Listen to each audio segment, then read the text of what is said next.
मांडव्य ऋषि अपने आश्रम में ध्यान कर रहे थे और राजा के यहाँ चोरी हुई। चोर धन लेकर भाग रहे थे। प्रातः काल हो गया। तब चोरों ने सोचा कि अब प्रातः काल हो गया है,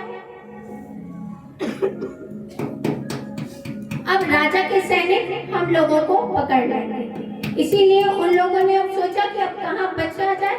तब वह मांडव्य ऋषि के आश्रम में पहुंच गए और वहां पर छुप गए। राजा के सिपाहियों ने देखा कि चोर ऋषि की कुटिया में पहुंचे हैं। तब सैनिकों ने उन चोरों को उन ऋषि की कुटिया से पकड़ा और साथ में जो सामान था, जो चोरी का धन था, उसे भी बरामद किया।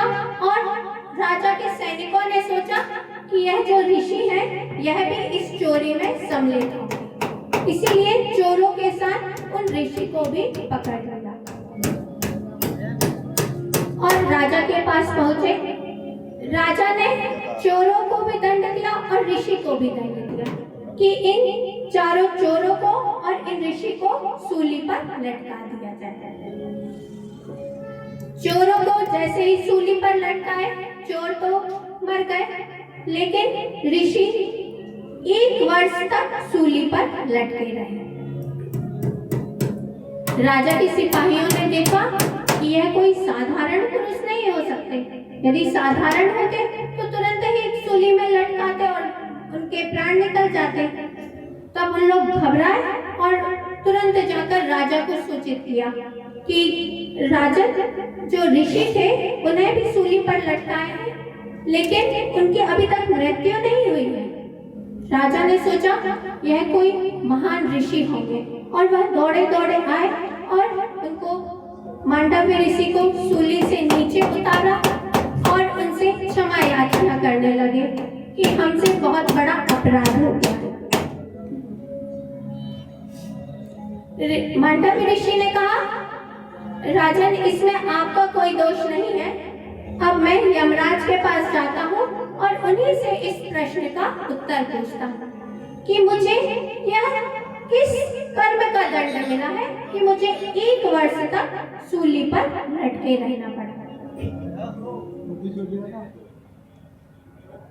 यमराज के पास पहुंचे मांडव्य ऋषि और उन्होंने पूछा कि मुझे तो कई इस जन्म का भी ज्ञान है, इसके पूर्व जन्म का भी ज्ञान है और उसके 1 जन्म और पहले का ज्ञान है कि मैंने अपने जीवन में कोई भी अपराध नहीं किया है।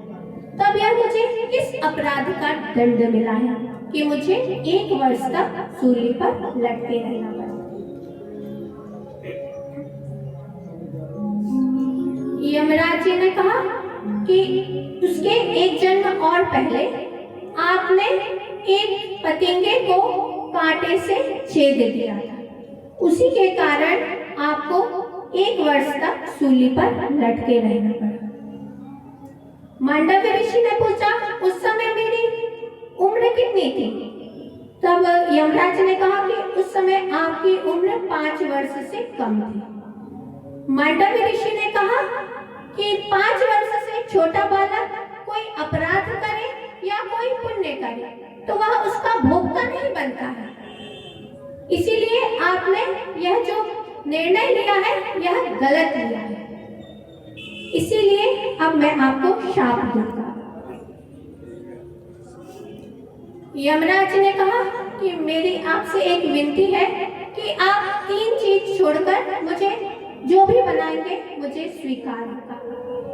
आप मुझे राजा मत बनाइएगा, आप मुझे शूद्र की योनि में मत भेजिएगा, और तीसरा बताया कि मुझे चांडाल नहीं बनाइएगा। मांडव्य ऋषि ने कहा, अब आप एक साथ यह तीनों की बन गए। वही यमराज राजा के रूप में युधिष्ठिर के रूप में जन्म लिया, शूद्र के रूप में विदुर जी के रूप में जन्म लिया और शूद्र और चांडाल के रूप में स्वपच भगत बने।